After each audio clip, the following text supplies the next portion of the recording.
당신 바람 피웠죠. 40년 같이 살았는데 이제 와서 다른 여자라고? 바람이 아니에요. 난 정말 그녀를 사랑하게 됐어요. 사랑 67세에 무슨 새로운 사랑? 우리 40년은 뭐였어요? 그냥 시간 때우기였나요? 아버지, 정신 차리세요. 엄마가 평생 당신을 위해 희생했잖아요. 미안하다. 정말 미안해. 하지만 나도 어쩔 수 없어. 유나 씨 정말 미안해요. 이제 와서 미안하다고요? 당신이 떠난 자리에서 내가 어떻게 살아야 하는데요? 유나 씨, 난 이제 새로운 삶을 시작하고 싶어요. 이혼하고 싶어요. 평생 함께하겠다던 약속이 깨지는 순간, 40년의 결혼이 하루아침에 무너지는 순간, 그리고 배신한 사람에게 재앙이 찾아오는 순간, 만약 당신의 배우자가 지금 이 순간에도 다른 사람을 만나고 있다면, 만약 당신이 언젠가 이런 배신을 마주하게 된다면, 만약 당신이 사랑했던 사람이 불행해졌을 때 당신은 어떤 감정을 느낄까요? 여러분,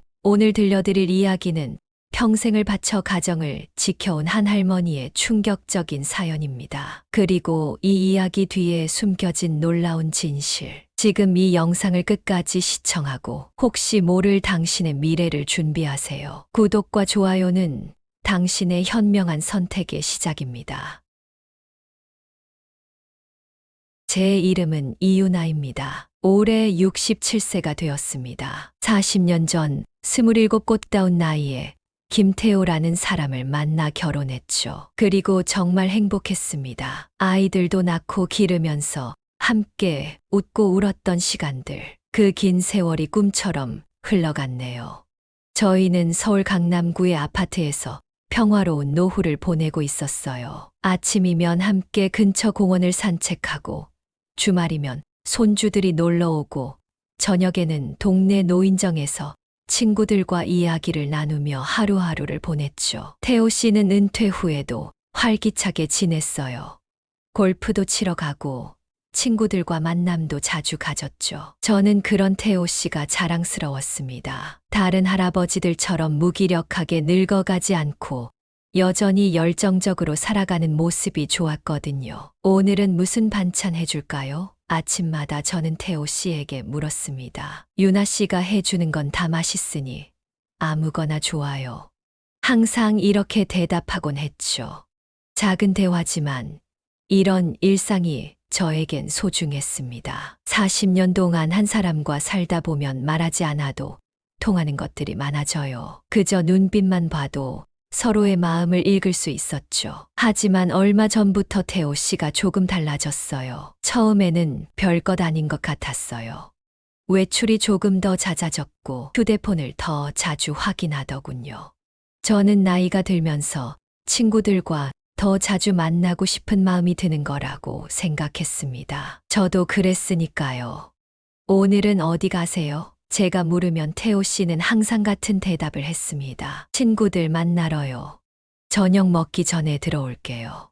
그렇게 몇 달이 지났을까요? 태호 씨의 귀가 시간이 점점 늦어졌고 때로는 술 냄새를 풍기며 들어오기도 했습니다. 40년 동안 거의 술을 마시지 않던 사람이었는데 말이죠. 걱정도 되고 궁금하기도 했지만 저는 참았습니다. 나이 들어 찾은 작은 즐거움이라고 생각했으니까요. 하지만 그날 밤 제 마음속에 의심의 씨앗이 자라기 시작했습니다. 태호 씨가 샤워하는 동안 우연히 그의 휴대폰이 울렸거든요. 문자 메시지였습니다. 보지 말아야 한다는 것을 알면서도 손이 먼저 움직였습니다. 그리고 저는 낯선 이름을 보게 되었습니다. 오늘도 즐거웠어요.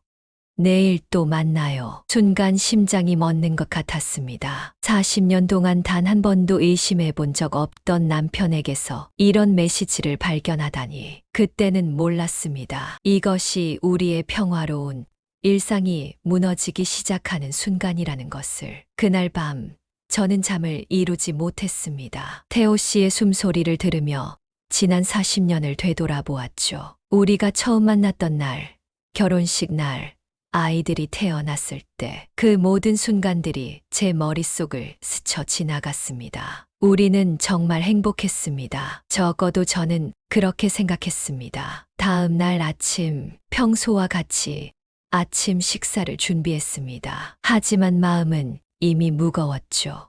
태호 씨는 평소와 다름없이 신문을 보며 커피를 마셨습니다. 오늘은 골프 치러 가세요? 제가 물었습니다. 아니요. 오후에 친구들 만나기로 했어요. 또 친구라. 제 가슴이 아팠습니다. 하지만 아직 확신할 수 없었기에 아무 말도 하지 않았습니다. 태호 씨가 나간 후 저는 용기를 내어 그의 휴대폰 통화 기록을 확인해 보기로 했습니다. 평소에는 절대 하지 않던 행동이었지만 저도 어쩔 수 없었습니다. 그리고 그곳에서 한 번호를 발견했습니다. 최근 3개월간 가장 많이 통화한 번호였죠. 이름은 저장되어 있지 않았지만 그 번호로 거의 매일 통화한 기록이 있었습니다. 그날 저녁 저는 친구 영숙 씨에게 전화를 걸었습니다. 40년 지기 친구로 제 고민을 털어놓을 수 있는 유일한 사람이었죠. 영숙아, 나 좀 만나자. 할 얘기가 있어. 영숙 씨의 집에서 차를 마시며 저는 모든 것을 털어놓았습니다. 태호 씨의 변화, 제가 본 문자 메시지, 그리고 통화 기록까지. 유나야, 혹시 오해하는 거 아니니? 태호 씨가 그럴 리가 없잖아. 나도 그렇게 생각하고 싶어. 하지만 모든 게 이상해. 40년 동안 한 번도 이런 적이 없었어. 영숙 씨는 한참을 생각하더니 말했습니다. 그럼 직접 물어보는 게 어때? 오해라면 풀리겠지. 아니라면 그때 가서 생각하자. 맞습니다. 제가 할 수 있는 건 직접 물어보는 것뿐이었습니다. 하지만 그 답을 들을 용기가 나지 않았습니다. 만약 제 의심이 사실이라면 40년간 지켜온 우리의 결혼 생활은 어떻게 되는 걸까요? 집에 돌아와 보니 태호 씨는 아직 들어오지 않았습니다. 시계를 보니 밤 10시가 넘었습니다. 저는 거실 소파에 앉아 기다렸습니다. 1시간이 지나고 드디어 현관문 소리가 들렸습니다. 이제 오세요? 제가 물었습니다. 태호 씨는 약간 놀란 표정으로 저를 보았습니다. 아, 아직 안 주무셨군요. 친구들이랑 이야기하다 보니 시간이 늦었네요. 태호 씨의 얼굴에서 약간의 당황함이 보였습니다. 평소와는 다른 표정이었죠. 태호 씨, 우리 얘기 좀 해요. 제 말에 태호 씨는 잠시 망설이더니 소파에 앉았습니다. 무슨 얘기요? 요즘 많이 뵀어요.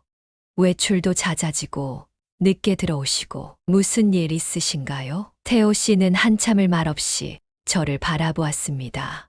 그리고 깊은 한숨을 내쉬었죠. 유나 씨, 사실은 그 순간 저는 숨을 멈췄습니다. 이제 곧 진실이 드러날 것만 같았기 때문입니다. 40년 동안 함께한 남편의 입에서 어떤 말이 나올지 저는 두려웠습니다. 유나 씨, 사실은 내가 다른 사람을 만나고 있어요. 그 순간 세상이 멈춘 것 같았습니다. 귀를 의심했지만 태호 씨의 표정을 보니 제가 들은 것이 현실이었습니다. 가슴이 무너져 내리는 것 같았죠. 무슨 말씀이세요? 제 목소리가 떨렸습니다. 태호 씨는 고개를 숙이고 말을 이어갔습니다. 미안해요. 이런 말 하고 싶지 않았는데, 하지만 더 이상 숨기는 것도 옳지 않다고 생각했어요. 누구신가요? 제가 간신히 말을 이었습니다. 태호 씨는 잠시 침묵했다가 대답했습니다. 유나 씨가 모르는 사람이에요. 우연히 만났는데 그런 감정이 생겼어요. 언제부터요? 얼마나 됐어요? 6개월 정도 됐어요.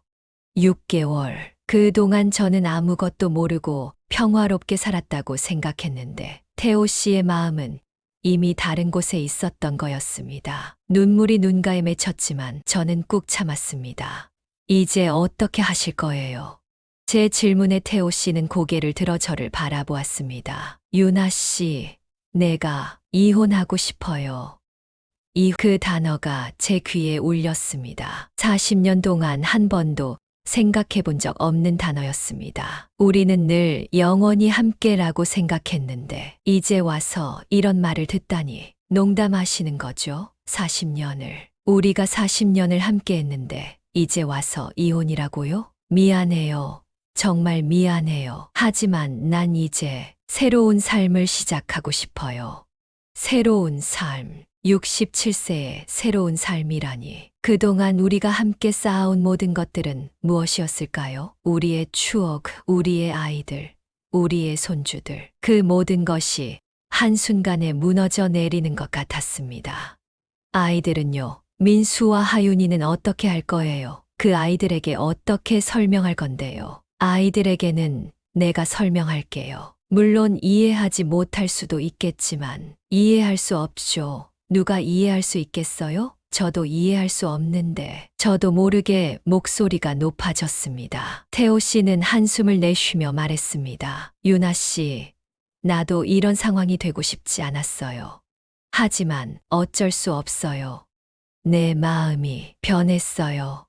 마음이 변했다. 얼마나 쉽게 말하는지. 40년의 세월이 그저 마음이 변했다는 말 한마디로 무너질 수 있다니. 저는 그제서야 눈물을 터뜨렸습니다. 태호 씨는 제 손을 잡으려 했지만 저는 손을 뿌리쳤습니다. 만지지 마세요.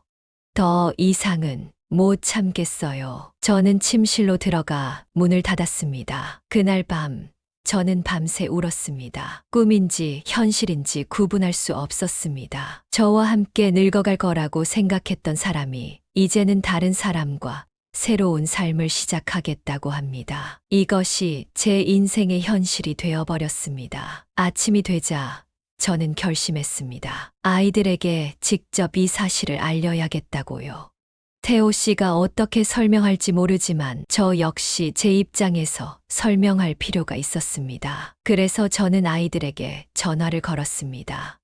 민수야, 하윤아, 엄마가 너희들 좀 만나고 싶구나. 오늘 저녁에 시간 되니? 그날 저녁 우리 집 거실에는 무거운 침묵이 감돌았습니다. 민수와 하윤이 함께 앉아 있었고 태호 씨와 저는 그들 앞에 나란히 앉았습니다. 하지만 우리 부부 사이에는 이미 깊은 강이 흐르고 있었죠. 무슨 일이신데요? 갑자기 둘 다 만나자고 하시고.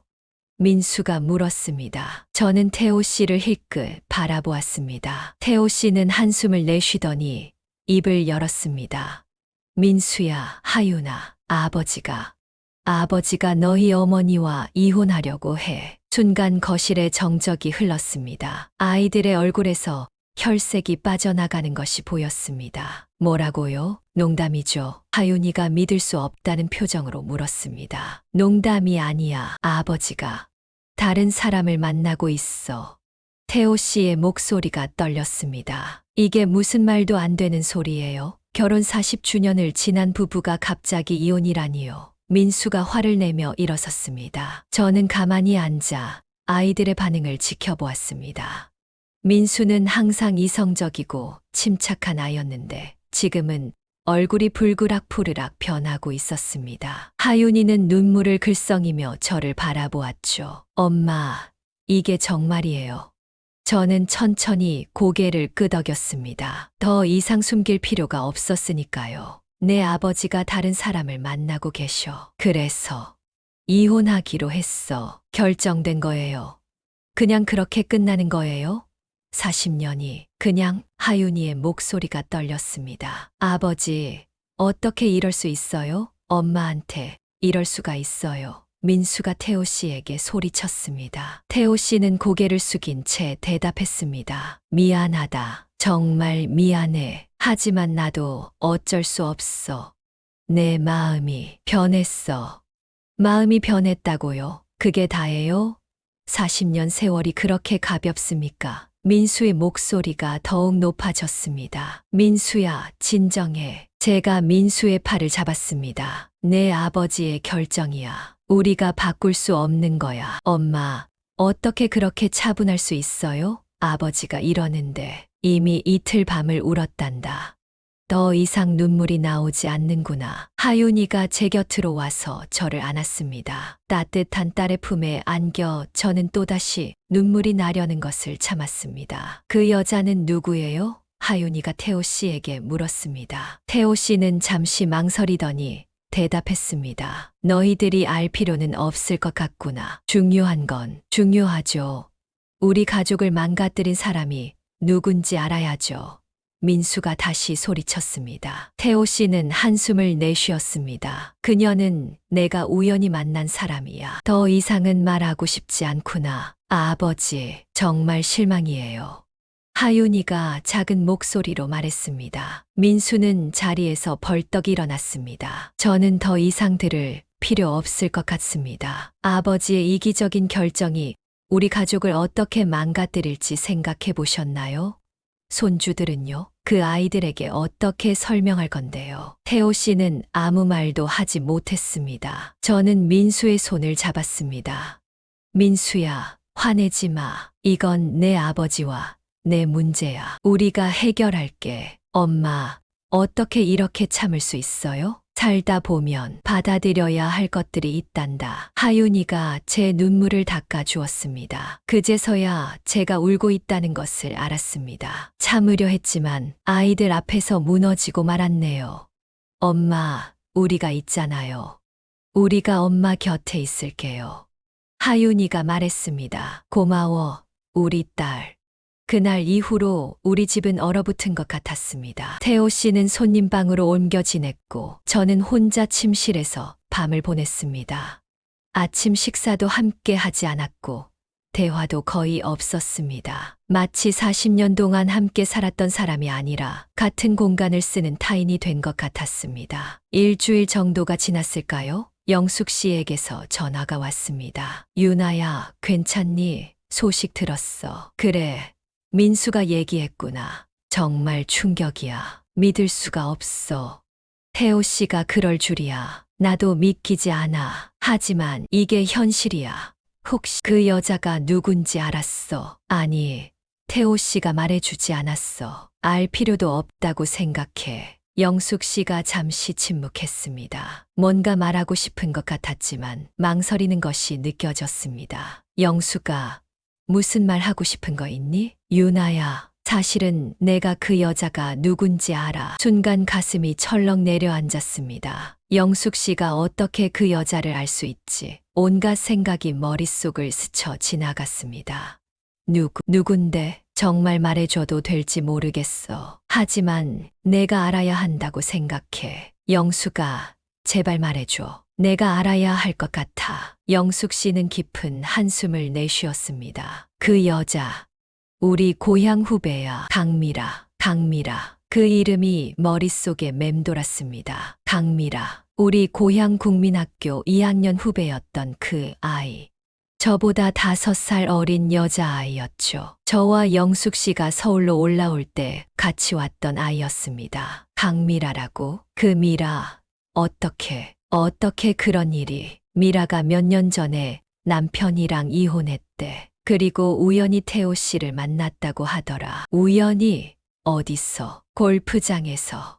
미라도 요즘 골프를 친대. 거기서 태호 씨를 만났다고. 저는 말을 잊지 못했습니다. 머릿속이 하얘지는 것 같았습니다. 고향 후배와 게다가 제가 알고 있는 사람과 이런 배신이 있을 수 있을까요? 유나야, 괜찮니? 말하지 말 걸 그랬나?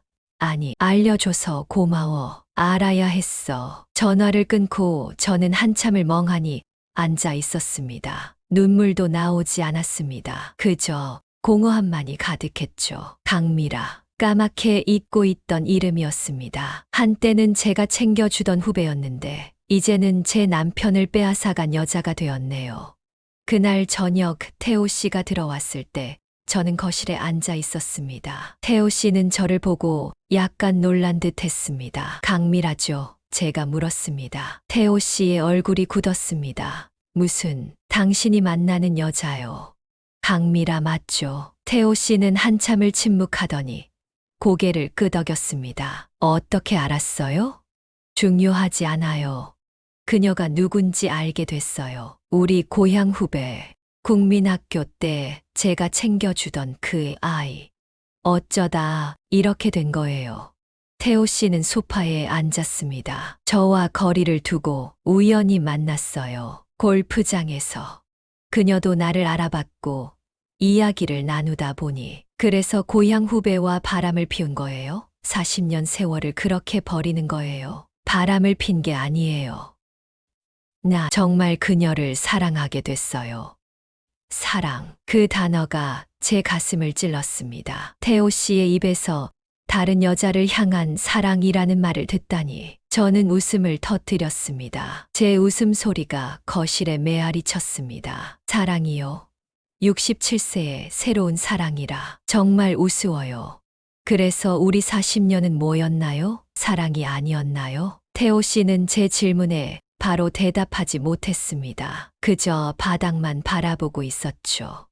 유나 씨, 우리 40년도 사랑이었어요. 하지만 사람의 마음은 변하는 거예요. 그렇게 쉽게 변해요? 40년을 함께 한 사람에 대한 마음이 그렇게 쉽게 변한다고요? 쉽지 않았어요. 나도 많이 고민했어요. 하지만 어쩔 수 없었어요. 저는 깊은 한숨을 내쉬었습니다. 더 이상 화를 내거나 울 기운도 없었습니다. 그저 피곤하고 지쳤을 뿐이었죠. 태호 씨, 이제 어떻게 할 거예요? 정말로 이혼하실 건가요? 그게 내 바람이에요. 그럼 집은요? 우리 재산은요? 손주들에게는 어떻게 설명할 건가요? 모든 걸 다 생각해 보셨나요? 태호 씨는 고개를 저었습니다. 아직 구체적으로 생각해 보지 않았어요. 하지만 유나 씨에게 피해가 가지 않도록 할게요. 재산은 공정하게 나눌 거예요. 공정하게요? 제가 쓴 웃음을 지었습니다. 40년 동안 당신 뒷바라지하고 아이들 키우고 집안일 하면서 제가 기여한 것들은 어떻게 공정하게 나눌 수 있을까요? 태호 씨는 말이 없었습니다. 저는 계속 말을 이었습니다. 집은 제가 갖겠어요. 당신은 새 출발을 하고 싶다고 하셨으니 새 집에서 시작하세요. 연금은 절반씩 나누고요. 다른 재산도 마찬가지로요. 그렇게 하죠.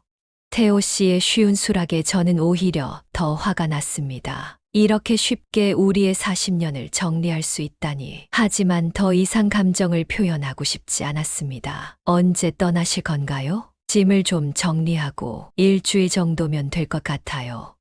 알겠어요. 그때까지 변호사를 통해서 이혼 서류를 준비할게요. 태호 씨는 잠시 저를 바라보더니 말했습니다. 유나 씨, 미안해요.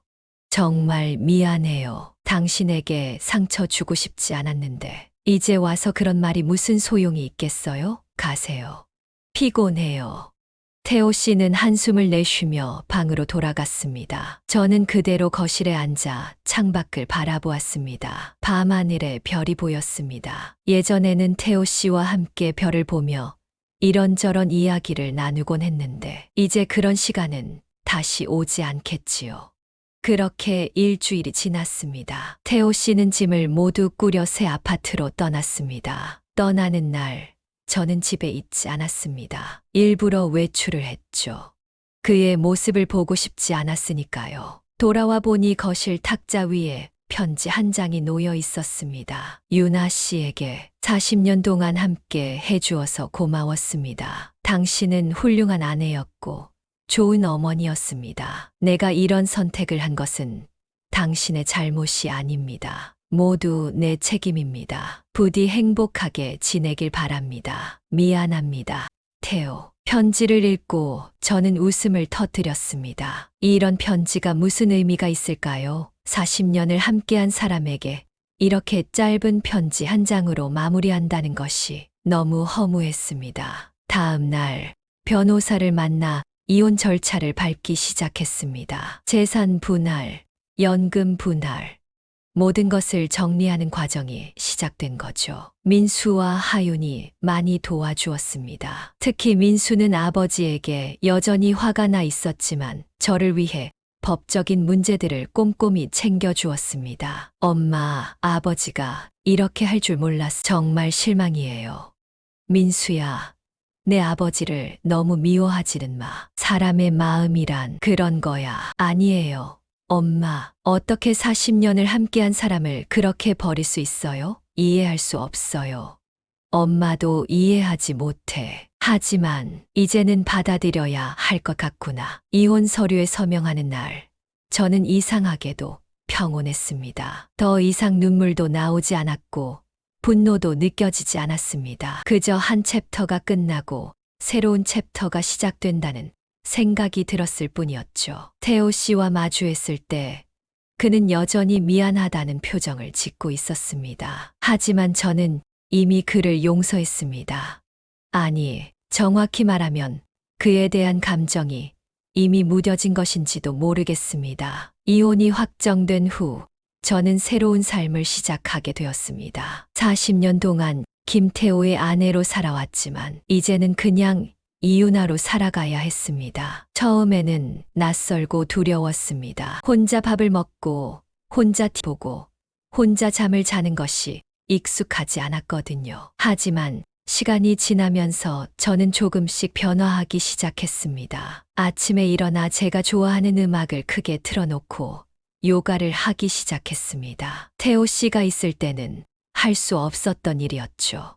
그는 아침에 시끄러운 것을 싫어했으니까요.